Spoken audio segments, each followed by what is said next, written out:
All right, so this graph is the conversion between kilometres per hour and miles per hour.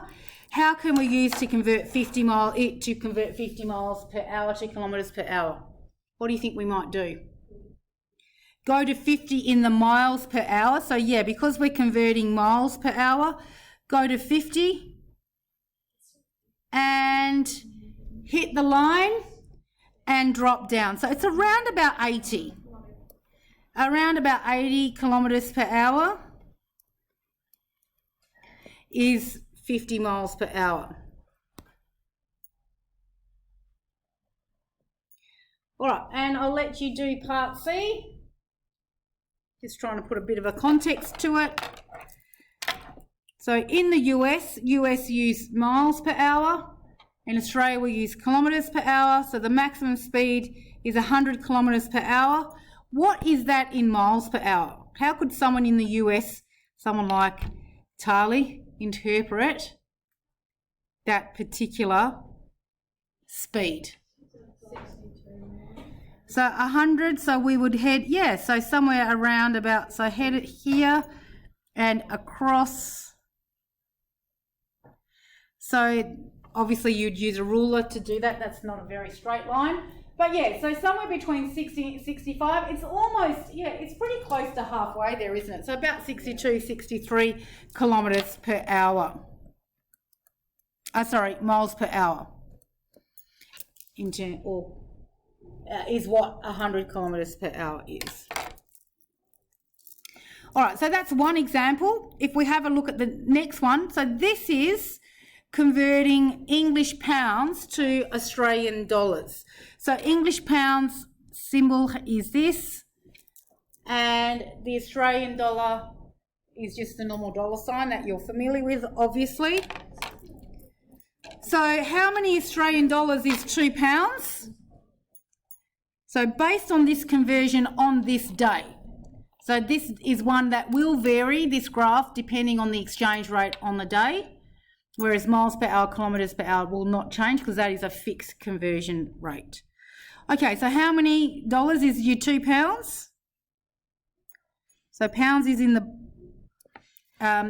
horizontal axis, and so that is how many Australian dollars. Let's see if we can read that scale.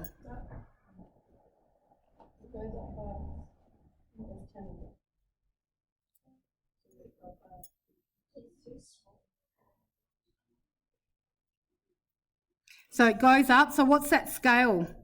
What's each little increment represent? There's 10 of them. So 50 cents. Yeah, 50 cents. So we would say $4.50. Yep.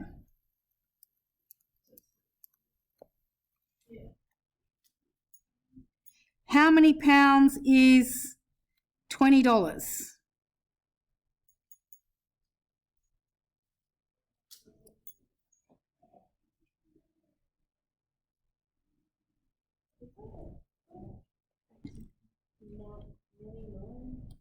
Yeah, nearly 9, not quite 9. 1, 2, 3, 4. So wouldn't it be like £8 and 90 pence?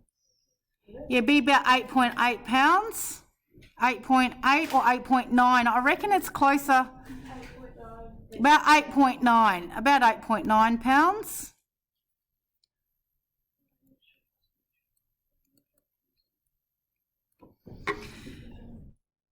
All right, Ruby wants to buy a top from the UK, which is priced at £12. How much will she pay in Australian dollars? So at £12, what's that in Australian dollars?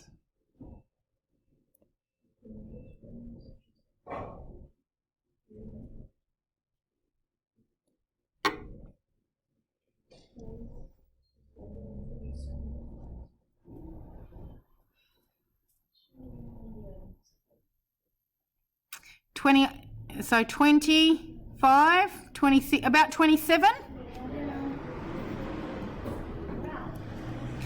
All right, what's the gradient of the line? And how does the gradient connect to any of this stuff?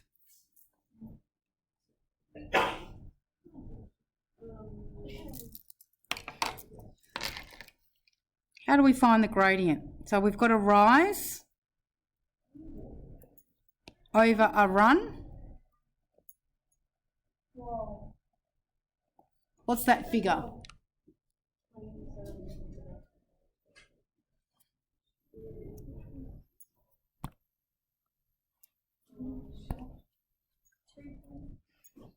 Two point something, yep. What?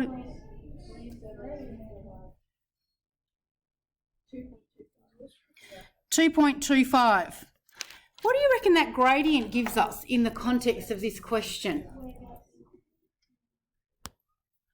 Not where they're equal, but a gradient 2.25 means for every 1 unit across, we're going up 2.25. So for every £1, we're increasing, we're going up 2.25.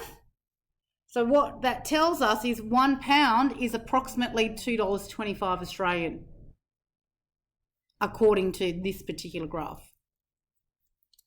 So that's what the gradient represents. It actually gives you the exchange rate, $2.25 Australian for £1. No, not $1 Australian dollar.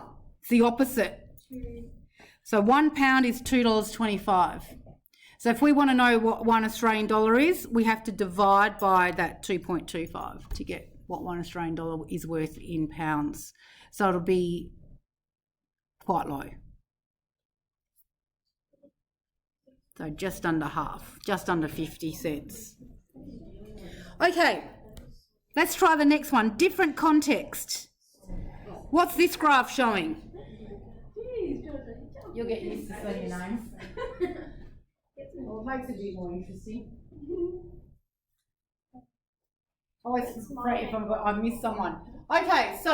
Yeah, you've missed me quite a bit. Have I? Oh, you're coming up, let me tell you. You're coming up. Don't you worry about that. Maybe because you're special, maybe I'll put you in the practical application. Actually, I think I did. All right, let's go. What's this graph showing us? Feet and metres, yes, feet and metres. So it's the conversion between feet and metres. So this is one of those ones also this doesn't change. It is fixed. The exchange rate will change because exchange rates change, as I mentioned. So this is going to convert between feet and metres. So from here we can see, if we have a look at it, 1 metre is approximately 1, 2, 3 and a bit feet. So 1 metre is about 3 and a bit feet. Now, often you'll say, you know, we talk about feet when we talk heights. Like a lot of people say, like even now with my son, you know, he's over 6 foot, as opposed to how many centimetres that is or how many metres that is. So 6 foot is around about 1.8 metres. And you can see that from the conversion chart. I know I didn't ask you this question, but there's 6 foot and there it is at about 1.8 metres.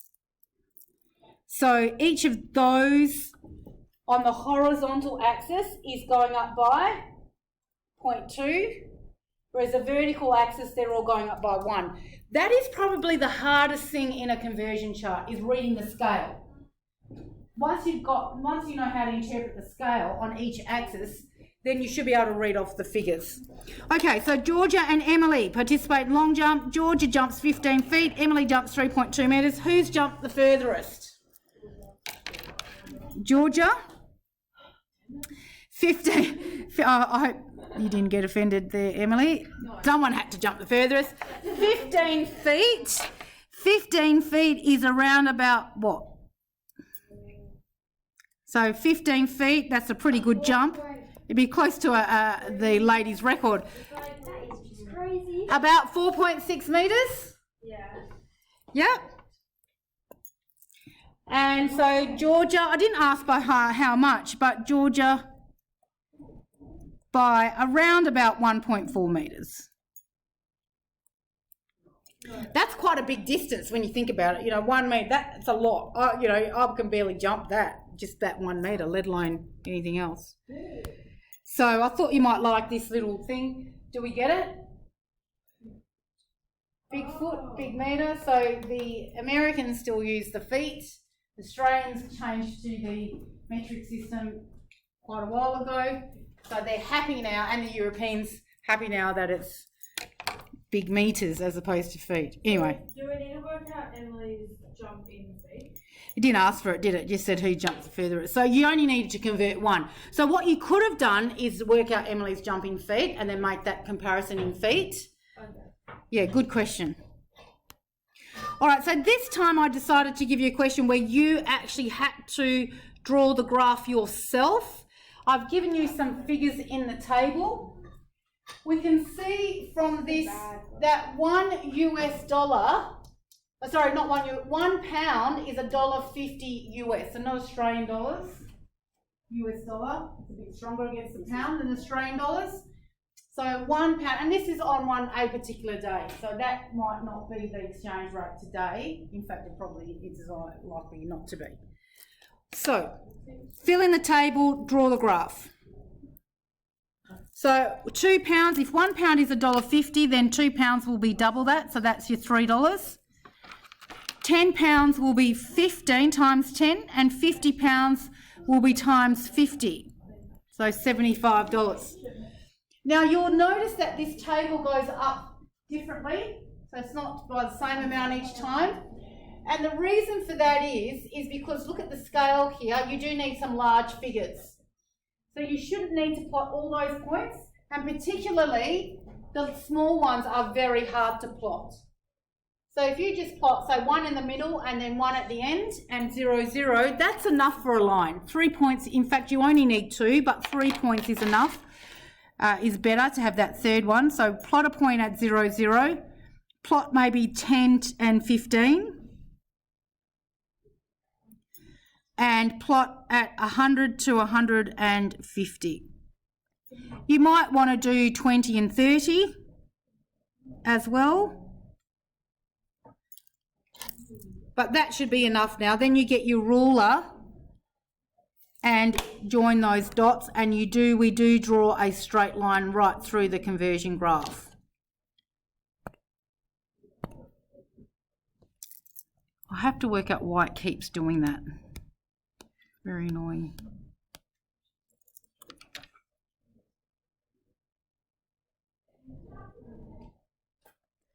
All right, not the best line, but it'll do the job. Ruler, please.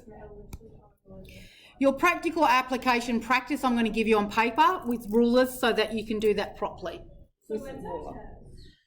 Oh, gosh, I can't remember. The test, whatever date it is, I think it's towards the end of week 4. You've got a practical application that'll be due in week 5, something like that. So it's still another couple of weeks away, but it will be on all these graphical practical applications, in particular the linear focus plus travel graphs. Travel graphs is what we did last lesson. Okay, let's keep going. Next one. This time we've got Fahrenheit with degrees Celsius. So what does it show? I've kind of given you the answer, haven't I? So it shows the conversion between Fahrenheit and degrees Celsius. So again, the US use Fahrenheit and a few other countries. Most of us though use degrees Celsius.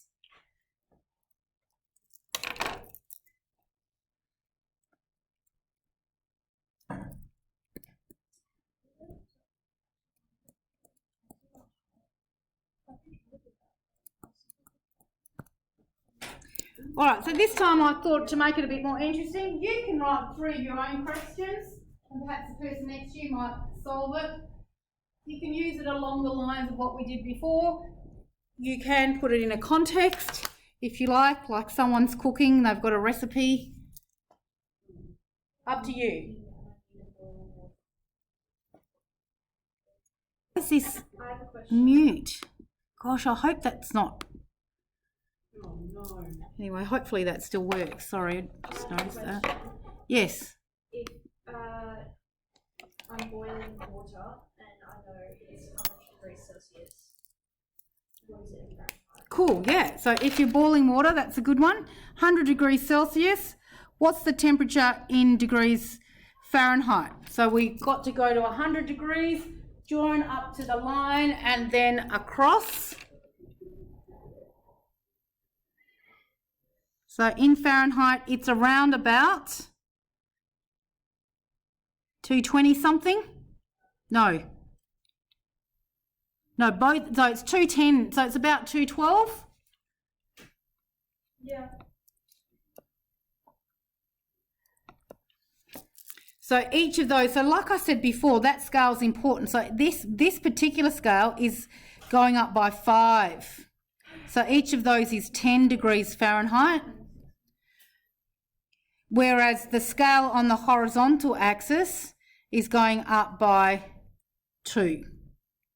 So make sure that's the hardest part with these questions, is to read that scale.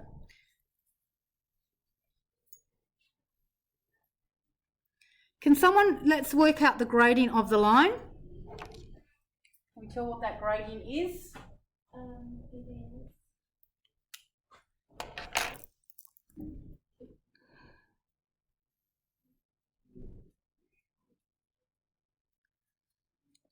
It is. Yeah. So it's at about 32, I think.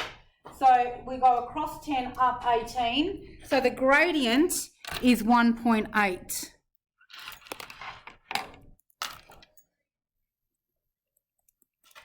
And if we wanted to actually find that rule, to convert to degrees Celsius from Fahrenheit, to degrees Fahrenheit, if we follow this y equals mx plus c rule, because that's what all these lines do follow, the gradient being 1.8, the y-intercept's 32.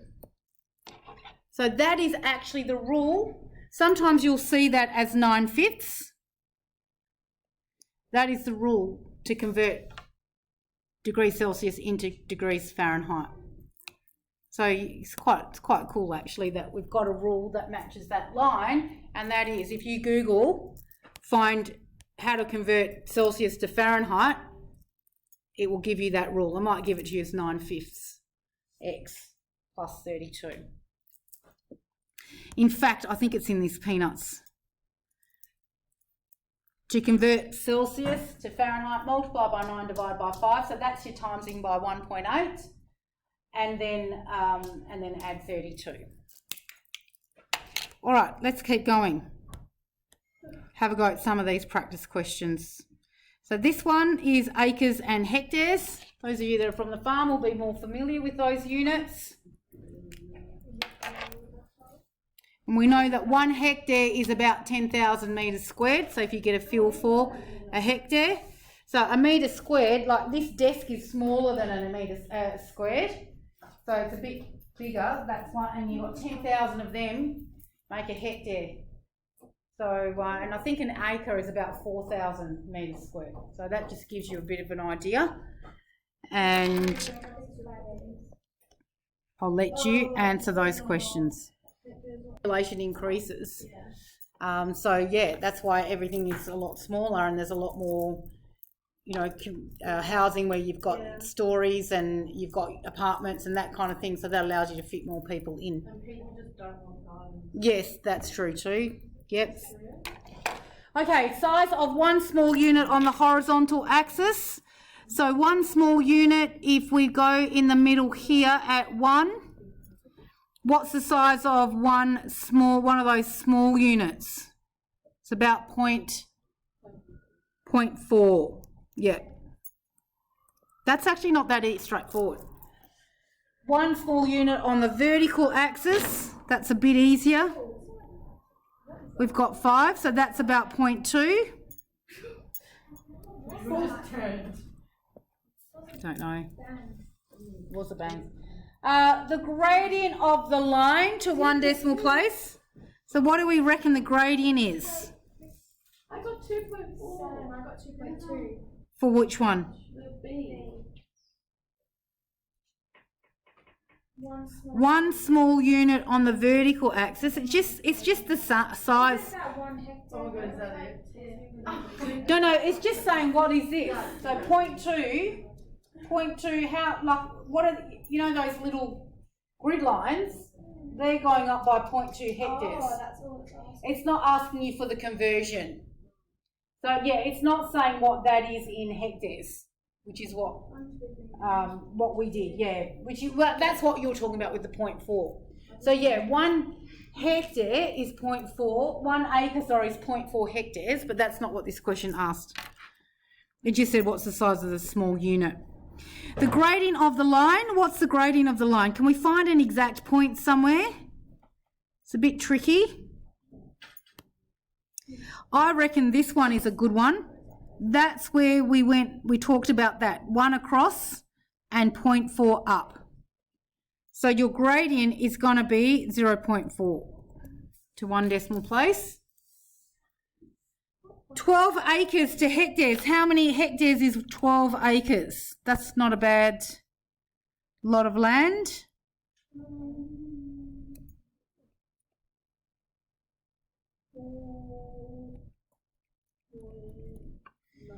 About 4.9, yep. And the unit, well, the way we write hectare is HA, not HE too, by the way. Not 4.9. Jane's garden has an area of 5 acres. What's this area in hectares? So 5 acres, again, just reading off. Yes, a bit over 2, so 2.1 sounds about right. 4.4 hectares, how many acres is that?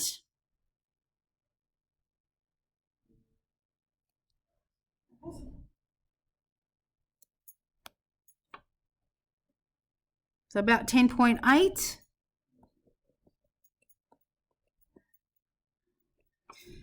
Uh, 6 hectares, how big is that in acres?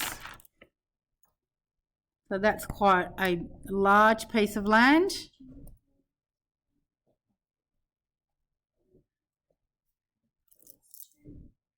So we're looking at about 14.8.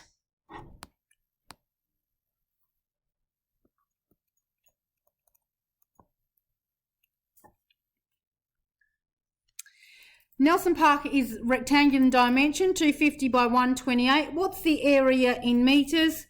What is it in hectares? What is it in acres? So here we're doing the conversion. So 1 hectare is about 10,000 metres squared. And then from there we can work out the area in acres using the conversion chart. So what do we get firstly for the area of the park? 250 by 128. If that's 3.2 hectares, so 32,000 metres squared, 1 hectare is 10,000, so 3.2. To work out the acres, using the graph, across that 3.2. So it's about halfway in between there. So about 7.8. So remember, each of those increments is 0.4. So that's at 7.6 there. So it's about halfway between, isn't it? So about 7.8. Are we okay with that? Cool. All right, here's another exchange rate question. But I think we might just move on, seeing as we've only got about 10 minutes or so, to the travel graphs recap. Has that happened again, has it?